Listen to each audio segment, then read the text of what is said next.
There are two words I just can't seem to hear enough these days: uncertain and unprecedented. As if no other words in the English language exist. English doesn't have to be your second language to know that words like unparalleled or unmatched, extraordinary or unknown exist too. I'm so tired of hearing uncertain or unprecedented times, if you haven't noticed. Uncertain economic environment. I know. All this to describe the feelings we are feeling as we wade in the financial waters we are all navigating through at the moment. It's hard to say if this is a buyer's market, a seller's market, or if it's a market, a circus, the upside down. I don't know. What we do know is that these are unprecedented. I'm just kidding. What we do know is that these are times. They're times where value is more important than ever. Social media is soaking with ads, and I can't be the only one who is noticing there has been a substantial increase in networking events, workshops, luncheons, hands on events, markets, you name it. Someone made something, or is a coach, or consulting something, and you now must buy into it. All this to say, it is now more difficult than ever to convey value as a service based business, and truly the best time to pivot out of hourly services and package your service with a neatly tied bow. Are we ready to dive in? I love it. Let's do it.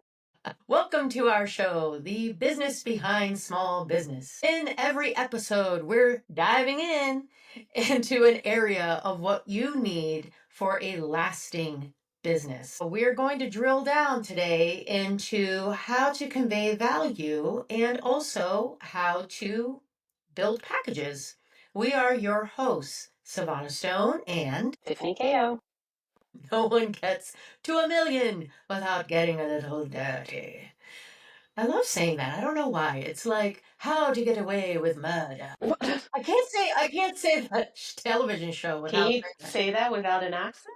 Or I is this the can't. I English don't know accent or why. the English No one ass gets to a accent just million coming without out with getting it? a little dirty. I don't know why. Anyway, You may have a voice acting career in your I future. I'm just might. saying. I might. If this whole thing doesn't work out for me, if AI takes my business, there might be a place for me in theater. Theater. Always have a plan B. That's all I say. Plan B and diversify like hell. There's a lot of business behind small business, so let's get to it.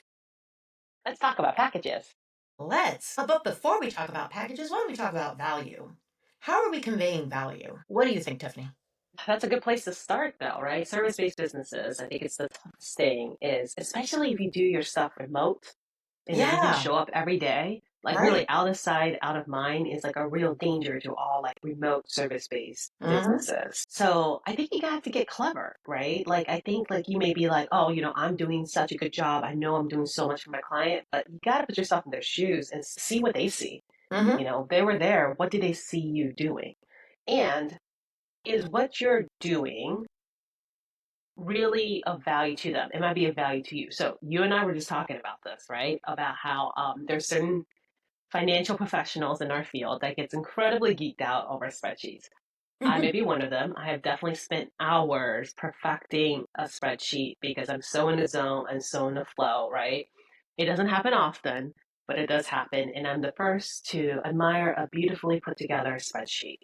Mm-hmm. But if you're a small business owner who doesn't do that type of work, who the hell cares?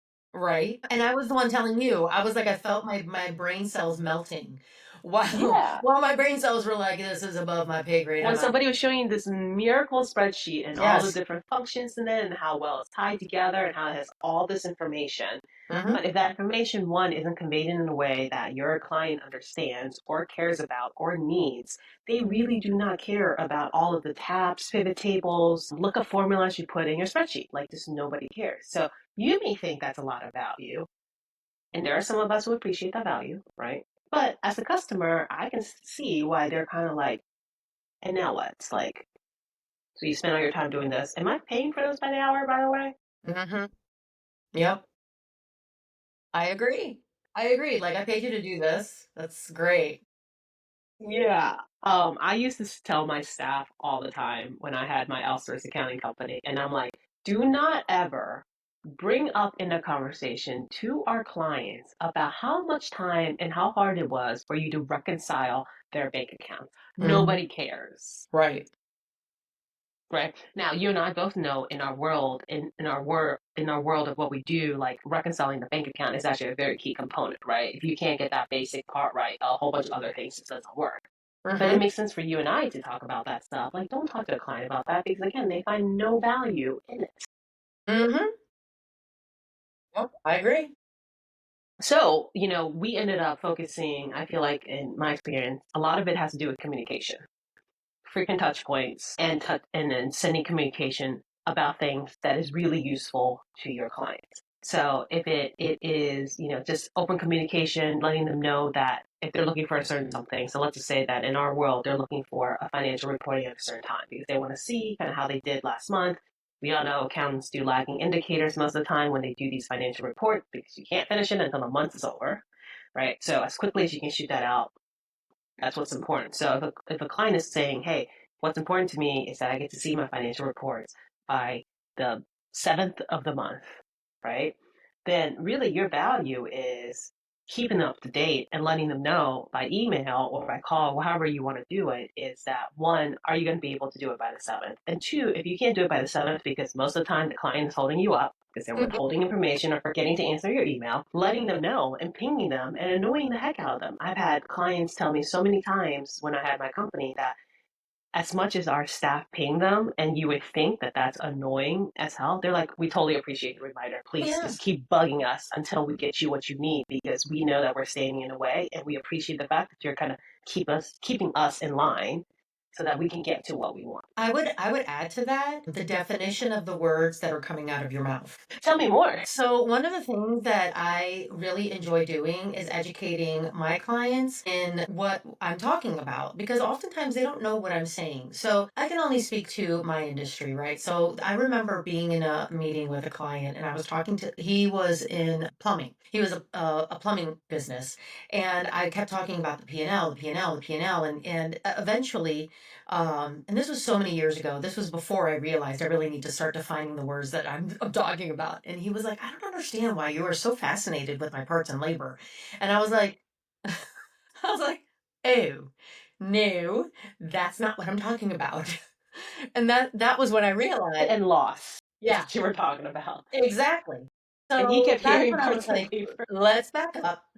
I don't care about your parts and labor. This is what I'm talking about. So I was like, oh, you know what? I thought to myself, oh, you know what? Every client that I talk to, whatever word I use is going to be defined to them. And that's part of intercommunication, right?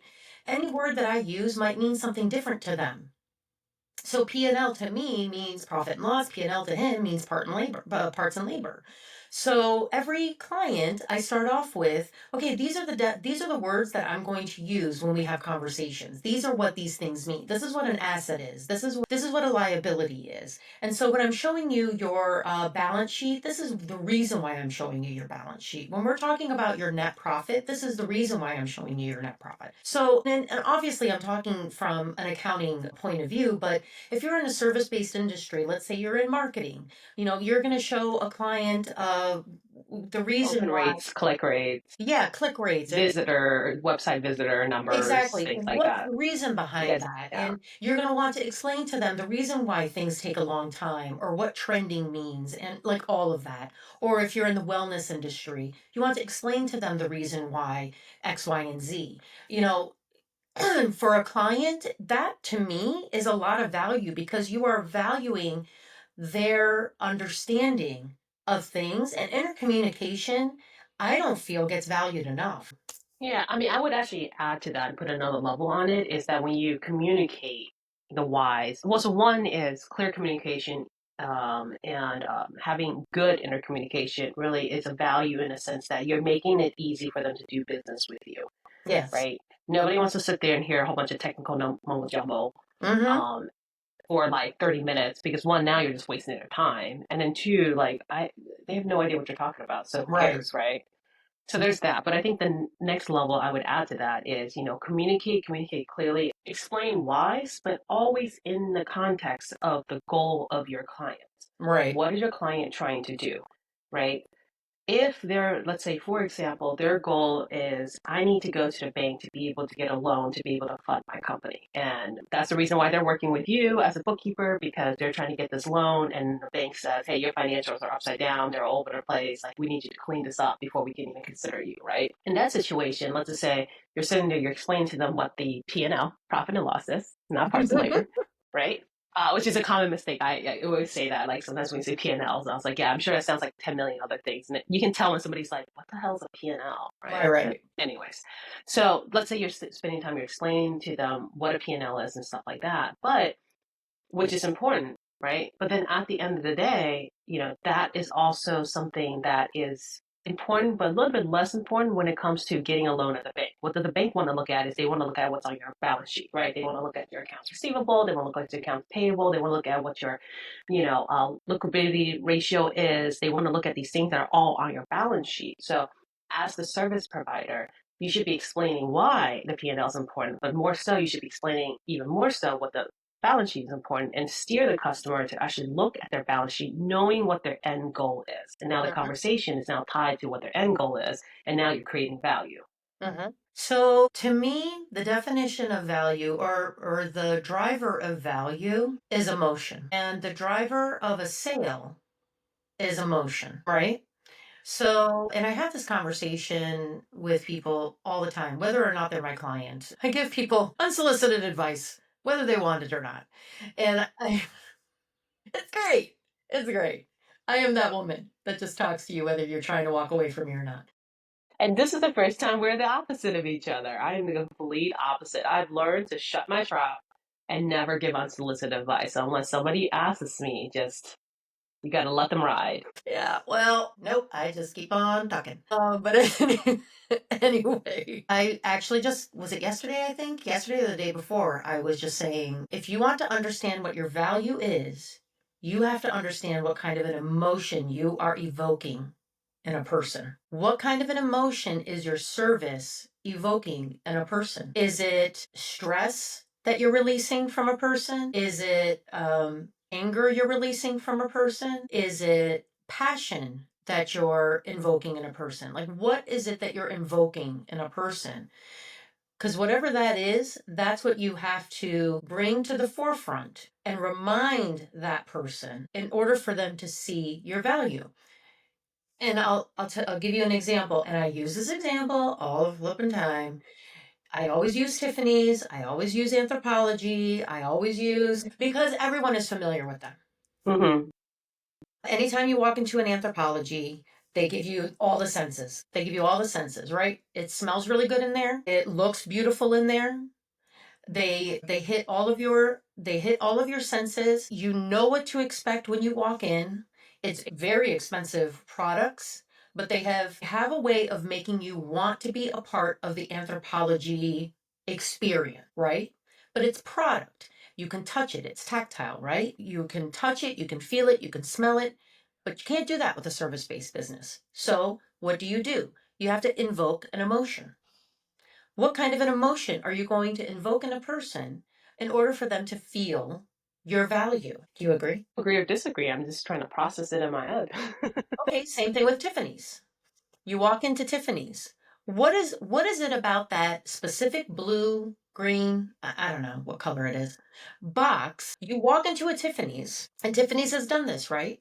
Like I know a million, I mean half of my ethnicity are jewelers, Mm-hmm. right? Like I can get jewelry from anywhere. But to have a Tiffany's bracelet or a Tiffany's ring, there's something about that. I see. But You're talking why? about brand value. But Yeah. why? Yeah. You're talking about brand value But in a again, but sense. that's Yeah. tactile, right? That's tactile. That's something that you can touch, you can feel, but not when it comes to a service. So when you are a service, you have to be able to invoke that. But how can you invoke that when somebody can't, they're not going to smell you. They're not Hope not. right? Exactly. And if you're a remote company, it's not like they're walking into your house and you're serving them, like you're not going to invite them over for dinner. So it's not like you can invoke that in that manner. So then you're like, okay, well, what am I going to do? What kind of an emotion am I going to invoke in this person? What am I going to awaken in this person? Well, you have to think about what kind of an emotion do you want them to feel when they are with you, quote unquote, as in your company. Do you want them to feel safe? Do you want them to feel secure? Do you want them to feel happy? Do you want them to feel whatever it is, that will be the driver of the sale. And that will be the driver of a lifetime client. So I think what you're saying is basically like the value, you're creating value by the experience you're giving your customer, essentially Yes. at the end of the day. So it's a customer experience, which is not wrong. I think it's actually a lot more harder to achieve and something even more important to focus on when you're service based, especially if you're doing your services remotely. And a lot of that value and that experience comes through how you communicate with your customers, right?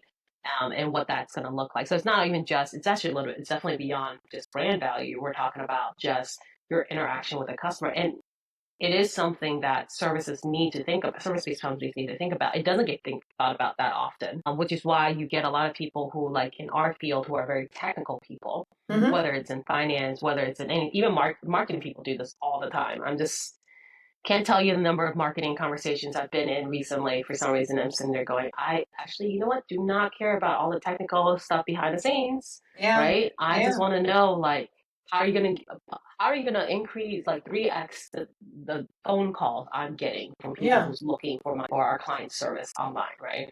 And they go into this deep dive about like just SEO and like like the backlinking and why like this is so important and I'm like yeah I don't nobody cares, right? And Right, but right. that was the experience they're giving. It's like, let me walk you through all the details. But the question is, does the customer want you to walk you through all the details, right? It's the experience you're trying to get at with them, something where it's don't worry about it, we got you. Yeah. Well, Right? I That's an would think emotion, right? You make them feel safe. You make them feel like exactly. you have their back. You make sure that you're watching out for them, that you're on the same team with them. Right. Or it's the emotion that you're really conveying at this point is watch all the stuff that I can do and watch all the effort it takes to go do it. And let me school you on how this actually works. Yeah. I would Right? think that a marketer is going to make me feel excited. I would want my marketing team to make me feel super excited. That's the kind of emotion I want them to invoke in me. Yeah. If Well, I you're have an interior combining, decorator, let's say, if an yeah, interior decorator comes to my house, would that be considered service? yes. Yeah, okay. So an interior decorator, I want them to make me feel warm and cozy because my home is my safe space. So I want them to make me feel like my safe space is going to be taken care of. So that's what I'm talking about. Like those are examples of what I mean. Like I feel as though every service-based industry has a responsibility to invoke an emotion in order to convey their value. And I don't know that every industry does that. Well, they probably don't think about it by much, so I think they do it. I think every time you touch point with a client, Yeah. you're communicating and you're kind of putting out there what the experience is. You may just not think about it, which is not great, right? Because it's not very intentional. But I think there is a hard and soft side to this whole value conversation we're having, right? The soft side would be kind of what you're talking about, the emotions and stuff like that. Yeah. But on top of that, like it has to be coupled in reality, equally important, which is results. Right. Right? Because most service based business, if you're a service based business and you have clients who are small business owners, Mm-hmm. which I think that's probably a lot of listeners we have who are consultants and things like that, right? Right. They do need tangible results, right? So Right. you can't just sit there and spend their money and ask for a retainer for all these packages you're doing if you have no results. Like, so similar conversation we've been having with one of my clients when we're talking to marketing agencies. You can tell me all the crazy, how much I'm ranking on page one or whatever, but if my phone ain't ringing and I'm not getting enough people to actually, you're not generating leads for me, I don't really care, right? Right.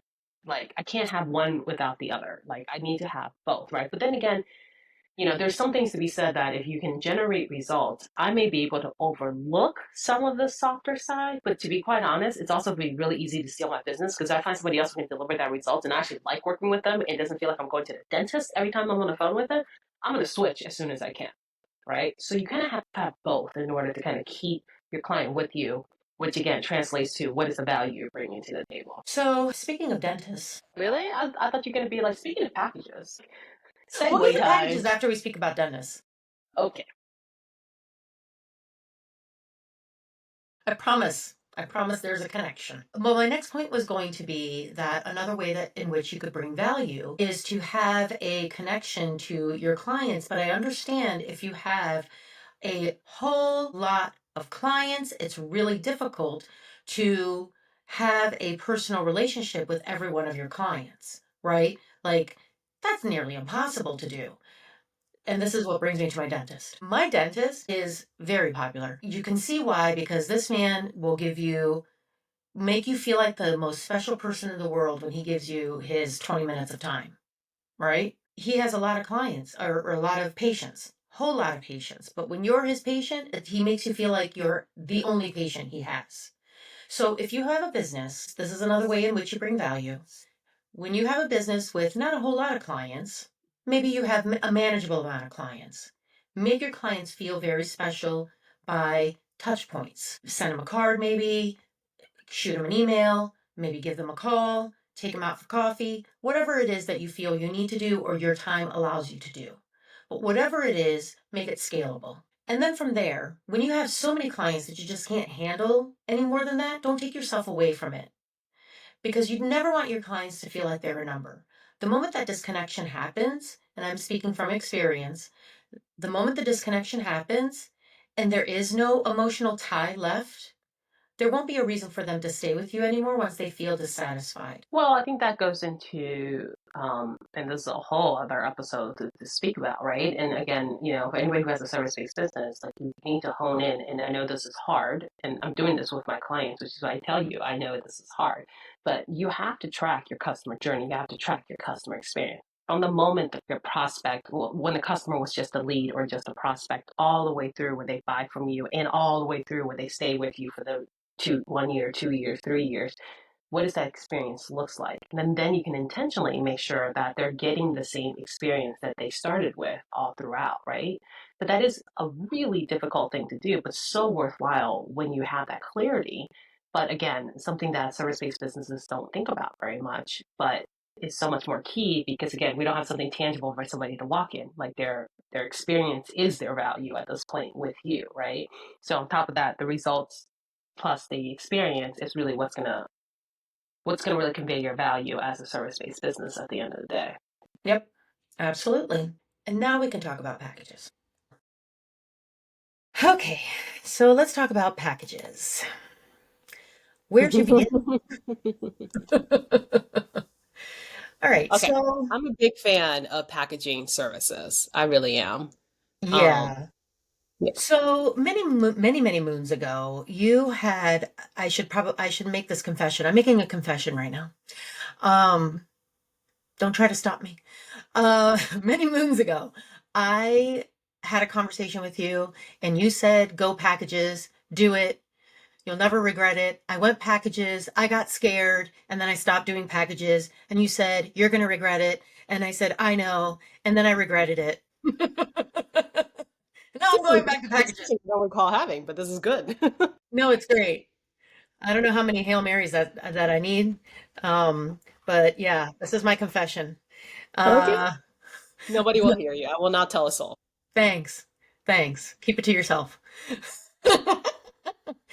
But you're not wrong. You're not wrong because I, again, speaking for myself, and I know I'm not wrong when I say I am speaking for myself, but I'm also speaking for all of our listeners, spend a whole heck of a lot of time curating a really great team and really great processes and fantastic platforms and spend a whole heck of a lot of time and money making sure that my clients get the best of the best of the best. And there should be compensation. There should be a value compensation for that.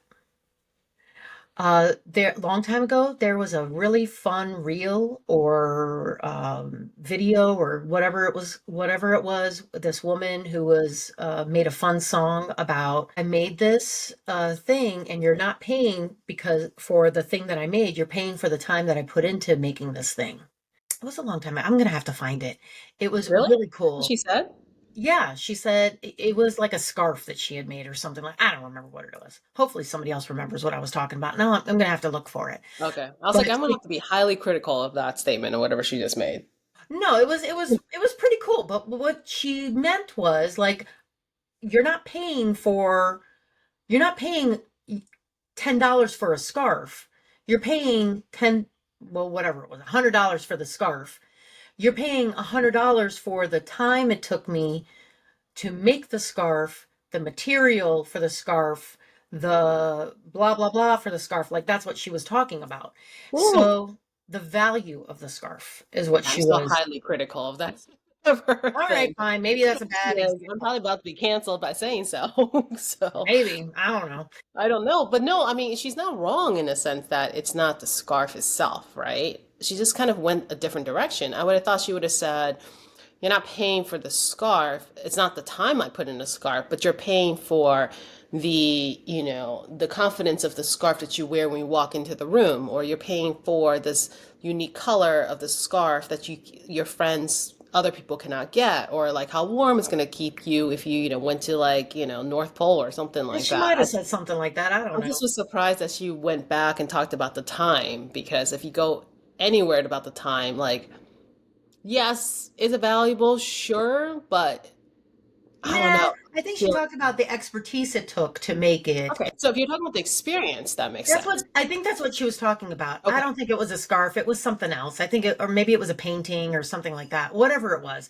She was like the expertise that it took to make this, the schooling, the education, the colors that I chose and why I chose them and like all of this other stuff. It's like this isn't just some random, let's go with painting. This isn't just some random painting. This is all of the education behind this painting that you're paying for. All of the expertise, I guess you can say, that the value behind all of this. And she's not wrong. Uh, I think sometimes people undermine the value of value. They undermine it or they Yes, undervalue it. undermine. I Undermine. think Okay. sometimes people undermine the value. Like themselves to themselves, Yes, basically. Yeah. yes, yes, Because, well, I think it's because that's why I was kind of like harping on the whole time factor is because they're equating time to value, right? Time isn't, it is value, don't get me wrong, right? But yes, it's only value if the time is the problem you're solving for. So if you're saving your client time, there is value in that. If it yeah, took you 20 hours to do something, in that very black and white statement, there is no value to that, right? Or if there is, it's a much lower value than you probably would like, right? Because if there's no skill and there's no experience behind it, there's not much to say there right. about that. So, yeah, so I think we actually had that conversation probably together with somebody who was talking about like pricing themselves and we were like, well, you're not pricing for the time that you're taking to, I forget what it was, to consult or something like that for an Yeah, hour, right? What you're pricing is all of the 20 years of experience you've had to be able to advise that client for that 1 hour. So now all of a sudden, instead of the 1 hour, which could be maybe valued at $50, $75, now you're valuing it at $300 an hour because you went and got the masters, you went and got the 10 years of experience, you went and did all the challenges and thought through all the problems to be able to have this concise conversation in 1 hour to solve your client's problem. There's value in that, and you got to make sure you price yourself accordingly. Um, so yeah, speaking to that, why don't we talk about how to price yourself accordingly? I recently went through this, and I'm not going to go through all of the things that I did. feeling a little trauma being recalled right now. But I will say that there are some very important things that you should take into consideration when you're creating your packages. There are some financial reports that I pulled when I created my packages.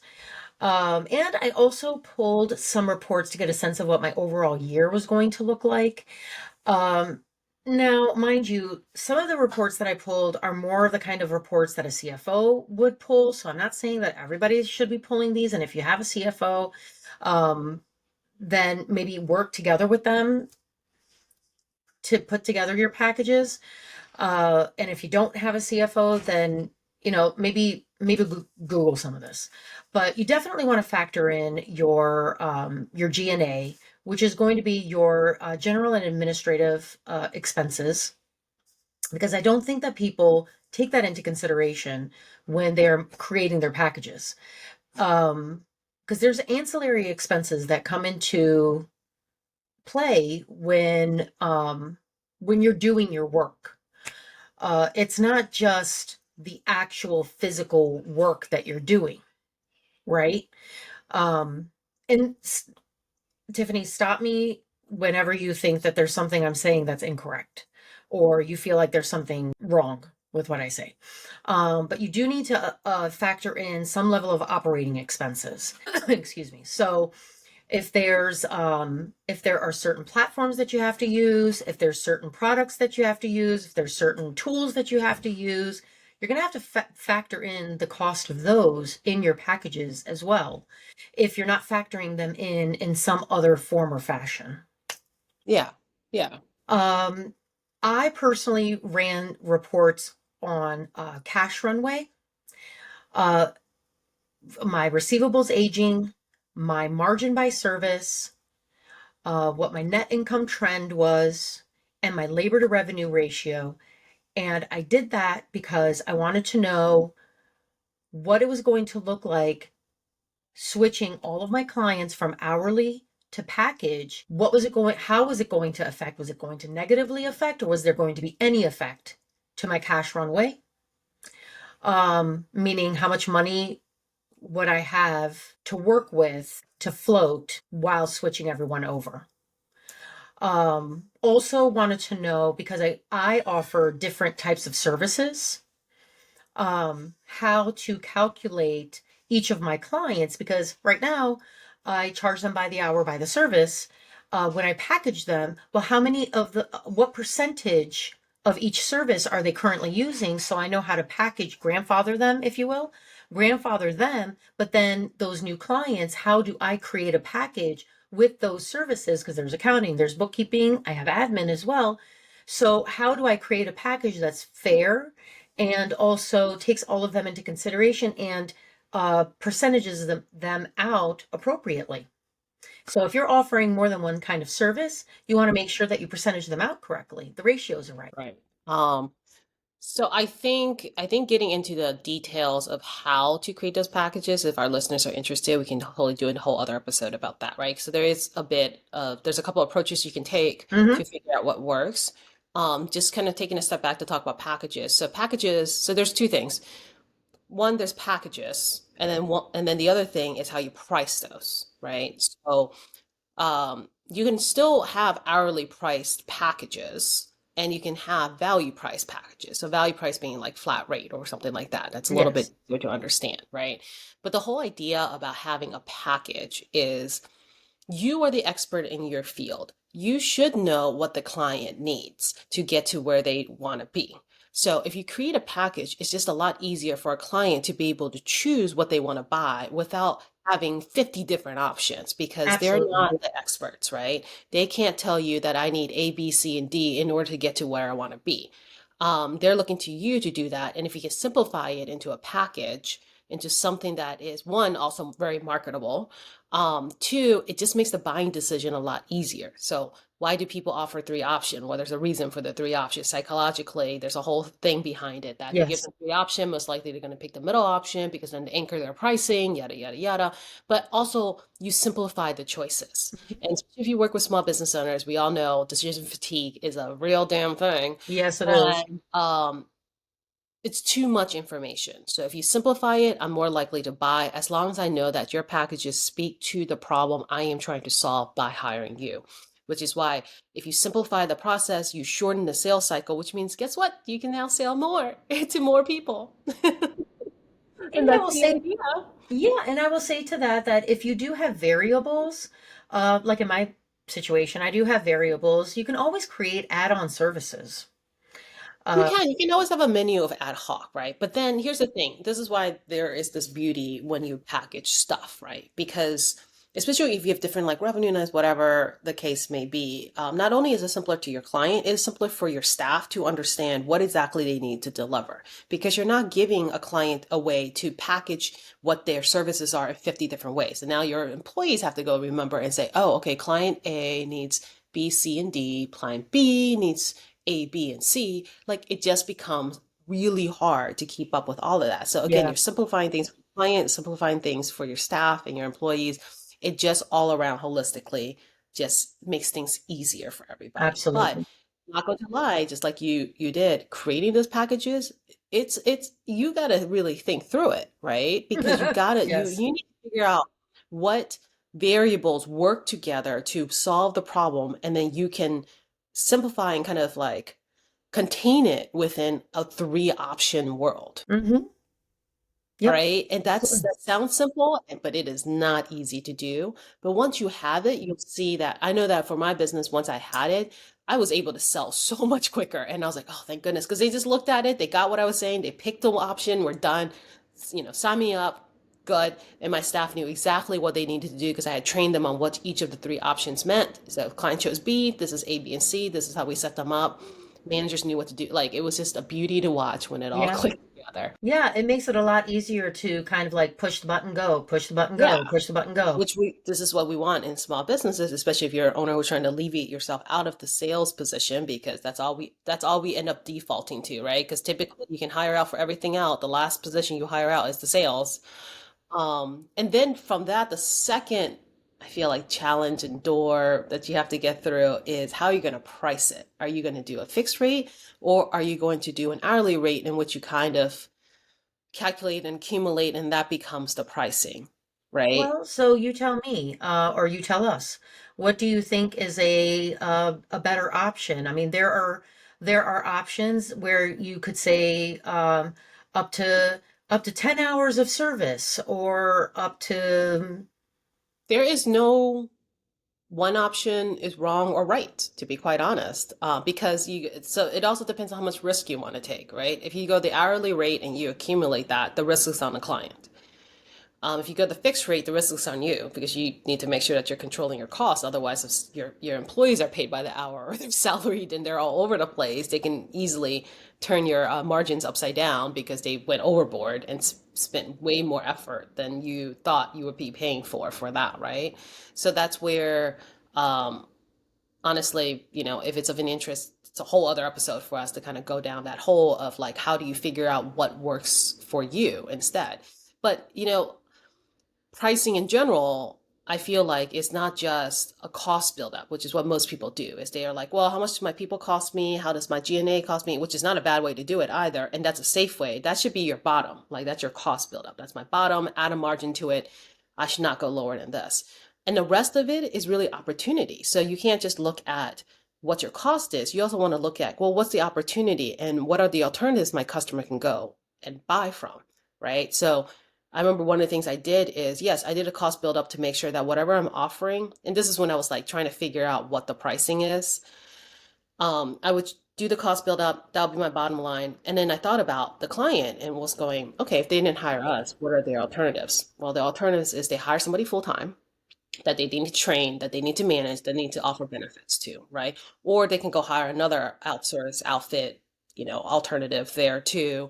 So just if we just say those two options, but then, also considering, well, what's the pain that the client is trying to resolve here, right? They don't want to train somebody. They freaking don't want to pay them benefits. They want the ease of being able to switch somebody out if they don't like them, or they can cut off the contract, or they don't have to worry about workers' comp. They don't have to worry about any of the insurance, any of that, right?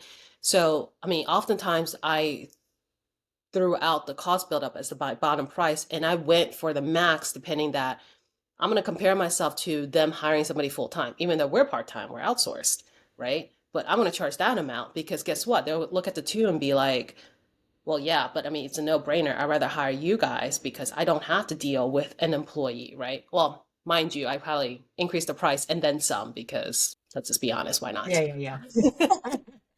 Right? A little extra 10% wouldn't hurt. Like, I have a company. You have a company behind you. You never have to worry about PTO. When somebody's out, we have somebody who's going to replace them. These are Yep. all value propositions that an employee can't give you. So let's just say in a very simplified world, you were playing around and you're like, hey, cost build up, my employee plus administrative and everything, my cost is like, I don't know, $50,000, right? Because they're doing a part-time on the client. And then you add your margins to that, whatever, and you end up with, if you're at $50,000 for the client, you 2x it, so it's $100,000 for the year or something like that. Right? And then you're like, oh, who can they go out to the market to hire for $100,000, right? Then you just kind of play that numbers game, and then maybe you stick with the 100,000, and you're like, okay, so that is the divided by 12 is the monthly rate that I feel like I can charge. You got to make it so that you're standing in the client's shoes and figuring out what alternatives they can do. And if you can go for the higher number, go for the higher number, Totally. right? I feel like you're right. This is definitely a good conversation for our next episode because we could really dive into packages. For sure. And I feel like some of those reports that I was talking about are a good idea for our clients. Our clients? Wow. Our Well, listeners. The hell? you do need to know your cost, right? You can't willy-nilly just throw out a number, which is why No. it's so And good. and I'm not going to be gatekeeping. I want everyone to know what I really truly had to go through to create these packages, but it is so much more than just saying, okay, well, I charge this and this is how many hours it takes, so this is what I'm going to make my Oh, no, no, no, my friends. No, no, no. Nay, nay, nay.